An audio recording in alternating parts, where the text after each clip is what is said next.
Baik, terima kasih. Assalamualaikum warahmatullahi wabarakatuh. Selamat sore rekan-rekan semua. Terima kasih atas kehadiran rekan-rekan semua. Mohon maaf terlambat 6 menit ya, Pak Menteri hadir ke sini.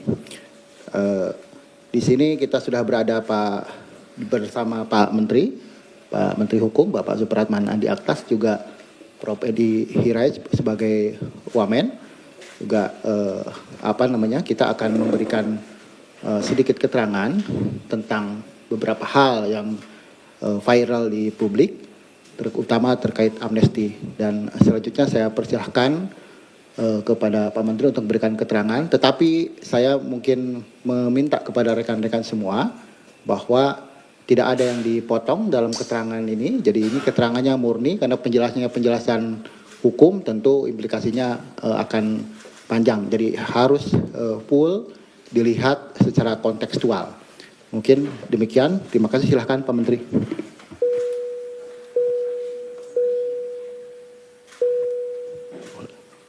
Baik, terima kasih Pak Wamen yang saya hormati, Pak Stafsus dan teman-teman media ya. Pertama-tama saya ingin menyampaikan terima kasih kepada teman-teman media yang sudah berkenan hadir. Saya ingin mengklarifikasi beberapa hal yang beberapa hari terakhir ini beredar di publik, dan menurut saya ada yang miss terhadap apa yang saya sampaikan. Yang pertama, bahwa konteks dari pernyataan saya itu adalah terkait dengan pernyataan Bapak Presiden di Kairo terkait dengan pengampunan. Nah, karena itu ada 3 hal yang mendasari dan merupakan konteks dari persoalan ini. Yang pertama, ada kemungkinan, kan itu, mungkin kita maafkan ya, mungkin. Begitu kata Presiden.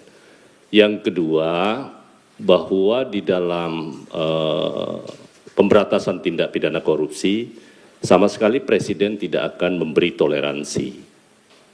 Ya, tidak akan memberi toleransi. Yang ketiga, kalaupun akan ada pengampunan, setelahnya akan diikuti dengan proses penegakan hukum yang sangat keras.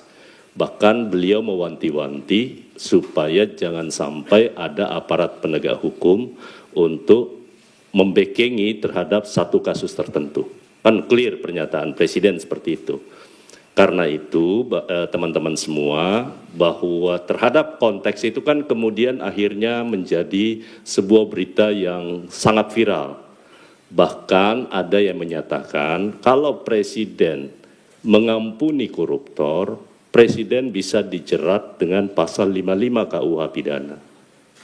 Atas dasar itulah kemudian saya sampaikan bahwa ada pihak yang menyatakan seperti itu mungkin lupa terkait dengan hak konstitusional Bapak Presiden yang diberikan oleh Undang-Undang Dasar, di mana pasal 14 daripada Undang-Undang Dasar kita memberi hak amnesti, abolisi, ataupun grasi dan rehabilitasi kepada Bapak Presiden untuk semua jenis tindak pidana. Nah, apakah nanti ke depannya proses ini akan ditempuh? Belum ada keputusan sama sekali. Itu baru wacana yang dilontarkan. Bahwa wacana untuk memaafkan koruptor itu kan bukan perkara baru. Itu sudah lama. Bahkan oleh Prof. Mahfud juga disebut, beliau pada saat menjabat sebagai Menteri Kehakiman, beliau sampaikan pernah mengusulkan itu dengan menempuh beberapa cara. Bahkan beliau menyatakan bisa mencontoh apa yang dilakukan oleh Latvia kalau tidak salah ya. Dan juga Afrika Selatan. Artinya waktu itu menurut Prof. Mahfud itu tidak ada yang berani. Nah, karena itu teman-teman semua, saya ingin menyampaikan bahwa urusan amnesti ataupun pengampunan maksud saya, di dalam hukum pidana kita sudah mengenal itu dalam praktek ya. Satu, untuk tindak pidana korupsi kan sudah ada restoratif justice yang sudah diterapkan di beberapa aparat penegak hukum, tergantung jumlah kerugian negaranya.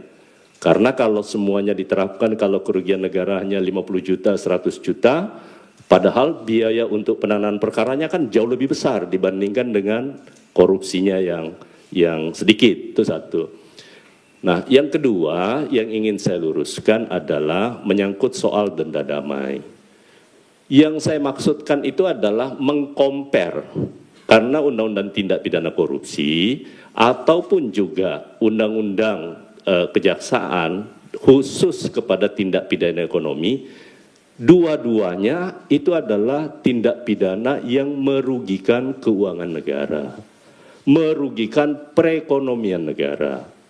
Karena itu ada ruangnya yang diberikan, dan ini bukan barang baru terkait dengan proses pengampunan, karena kita sudah pernah melakukan 2 kali tax amnesty, kan negara memberi pengampunan. Kemudian di dalam Undang-Undang Cipta Kerja juga ada yang terkait namanya denda keterlanjuran untuk tindak pidana di bidang kehutanan yang itu dimungkinkan untuk dilakukan sebuah proses penyelesaian di luar pengadilan. Nah, karena itu hanya compare bahwa ada aturan yang mengatur, tetapi bukan berarti Presiden akan menempuh itu, sama sekali tidak. Karena bukan domain Presiden kalau menyangkut soal denda damai tadi. Itu adalah kewenangan yang diberikan kepada Jaksa Agung, ya. Tetapi sekali lagi untuk tindak pidana korupsi itu hanya sebagai pembanding bahwa ada aturan yang mengatur soal itu. Tetapi intinya teman-teman semua, bahwa keinginan kita memperbaiki Republik ini dari praktek tindak pidana korupsi kan sudah berlangsung begitu lama, sejak era reformasi. Tetapi sampai hari ini kemudian kita tidak bisa menyelesaikannya secara baik. Nah, karena itu ada semangat baru yang diinginkan oleh Bapak Presiden. Silahkan kita akan bicarakan menyangkut soal mekanismenya nanti kalau toh kebijakan pengampunan itu akan diambil oleh Bapak Presiden. Tetapi sampai hari ini kita baru di Kementerian Hukum lagi menyiapkan rancangan undang-undang tentang grasi, amnesti, abolisi, dan grasi. Nanti kalau sudah selesai, kami akan sampaikan kepada kawan-kawan semua. Jadi sekali lagi terkait dengan isu denda damai tadi itu adalah hanya mengcompare menyangkut soal penyelesaian suatu tindak pidana di luar pengadilan. Itu aja intinya. Kita punya contoh-contoh yang lain. Saya rasa itu yang perlu ingin saya sampaikan kepada teman-teman. Sekali lagi ini kalaupun nanti ada yang salah mengerti dengan apa yang saya ucapkan, ya saya menyatakan saya mohon maaf. Tetapi sekali lagi itu hanya contoh atau komparasi terhadap penyelesaian tindak pidana yang terkait dengan merugikan perekonomian negara di bidang tindak pidana ekonomi dengan tindak pidana korupsi. Saya rasa itu ya. Terima kasih. Assalamualaikum warahmatullahi wabarakatuh. Baik, terima kasih Pak Menteri atas penjelasannya. Saya kira rekan-rekan sudah clear tadi 2 poin yang dikemukakan oleh Bapak Menteri Hukum. Nah, selanjutnya saya akan memberikan kesempatan 3 penanya untuk bertanya terkait penjelasan Pak Menteri barusan. Silahkan. Dari?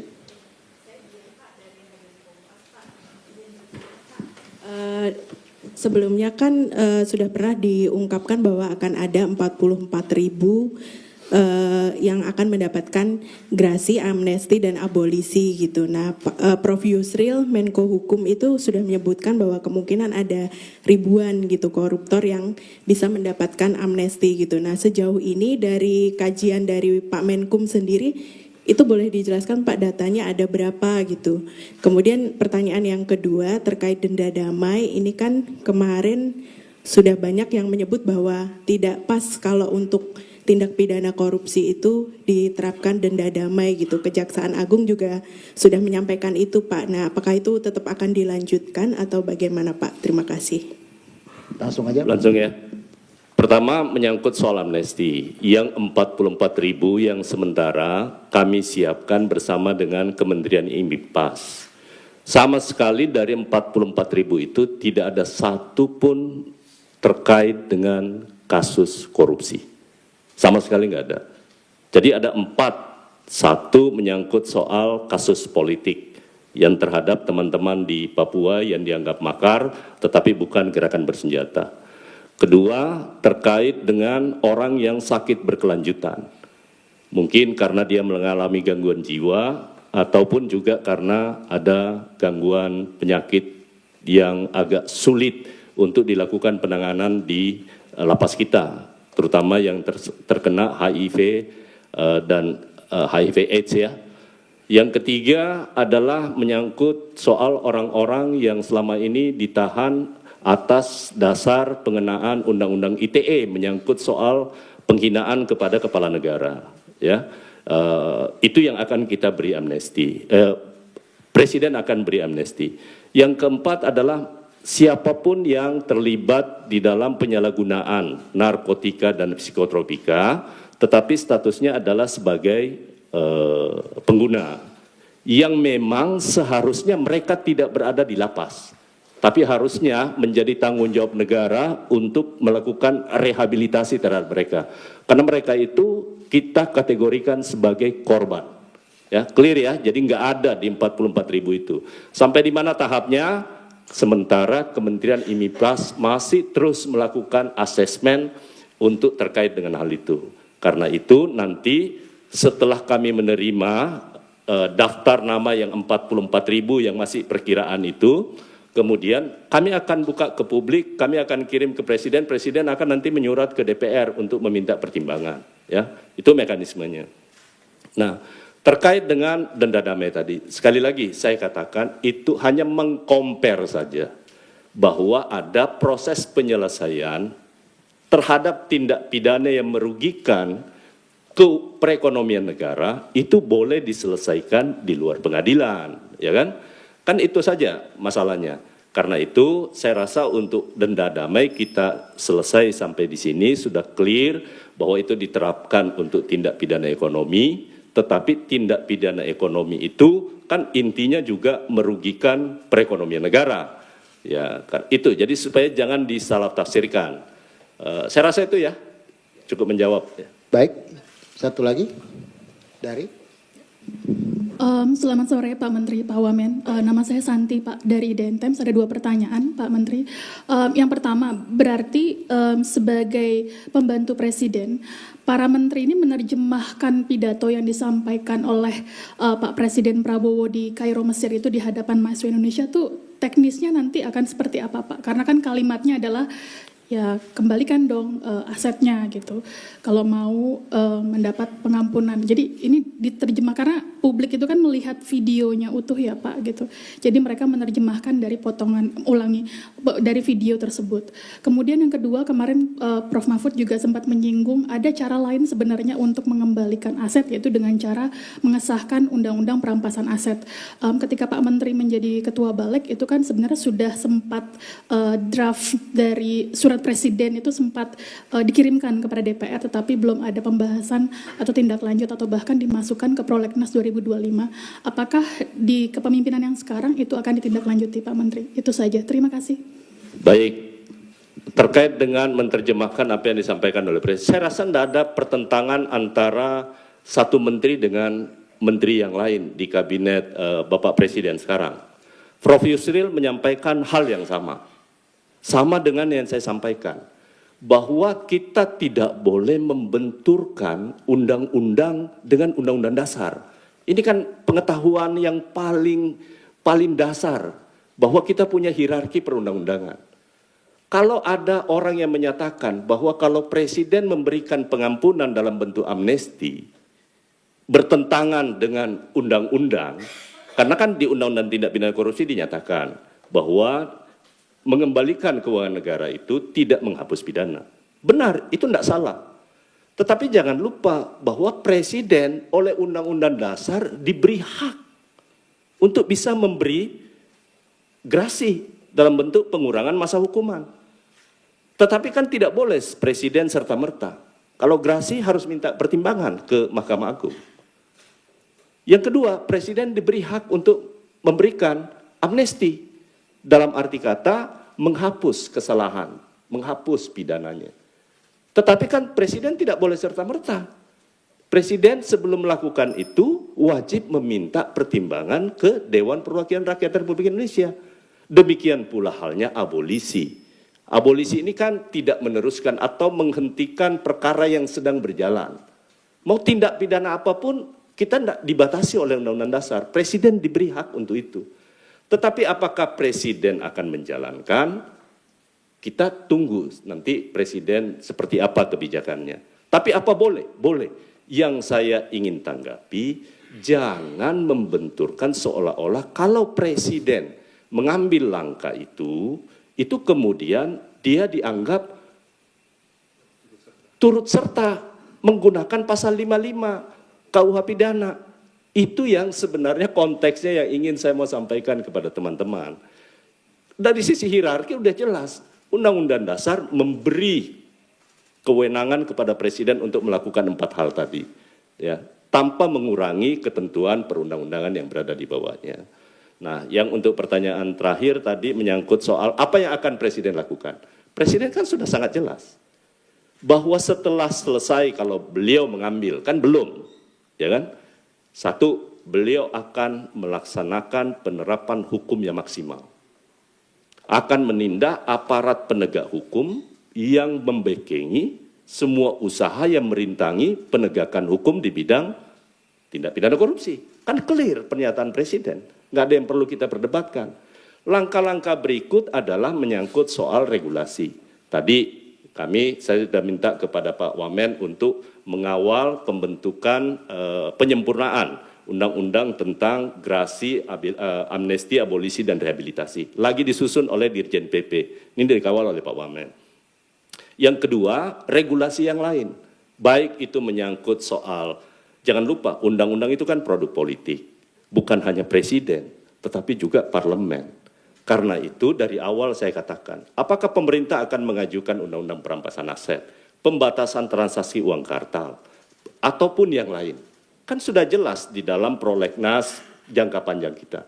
Kenapa kami belum mengajukan itu? Yang pertama, karena ini adalah proses politik yang tentu butuh pendekatan supaya dia lebih cepat untuk kita bisa putuskan. Karena itu yang lalu saya sudah sampaikan, saya lagi roadshow bersama-sama dengan baik di fraksi-fraksi maupun kepada pimpinan-pimpinan partai politik terkait dengan itu. Presiden tentu tidak berkeinginan begitu diajukan kemudian tidak dibahas. Nah ini yang harus kita selesaikan. Makanya kemarin itu kita mengusulkan kalau bisa satu paket nanti antara undang-undang yang disebutkan dengan juga undang-undang tentang partai politik. Supaya ini simultan kita lakukan. Saya rasa itu ya. Satu lagi, kesempatan lagi. Silakan. Dari kiri, dari mana?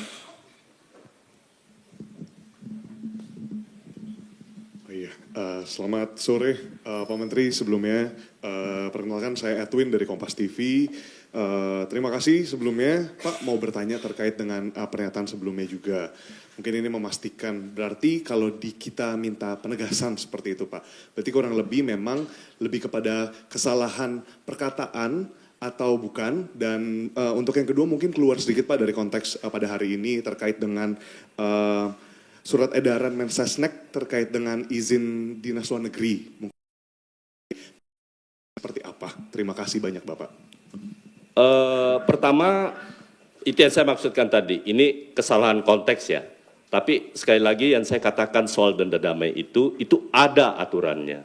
Ya, ada aturannya. Tetapi apakah sudah diimplementasikan? Sampai sekarang belum, karena menunggu peraturan turunannya. Tetapi itu hanya terkait dengan tindak pidana ekonomi. Yang saya maksudkan kemarin itu karena sama-sama merugikan perekonomian negara dan juga kemungkinan keuangan negara, itu boleh diterapkan. Tetapi sekali lagi saya rasa diskusinya sudah selesai karena menyangkut soal di tindak pidana mana denda damai itu bisa dilaksanakan. Ya, itu clear ya. Kemudian yang terakhir menyangkut soal perjalanan dinas. Sebelum instruksi ini keluar, Bapak Presiden sudah mewanti-wanti kepada seluruh anggota Kabinet Merah Putih untuk sangat selektif terhadap perjalanan dinas. Bahkan kami sudah menerapkan itu di Kementerian Hukum. Bahkan sampai hari ini saya mungkin untuk perjalanan ke luar negeri sama sekali belum pernah. Ya, kemudian juga perjalanan dalam negeri sangat terbatas.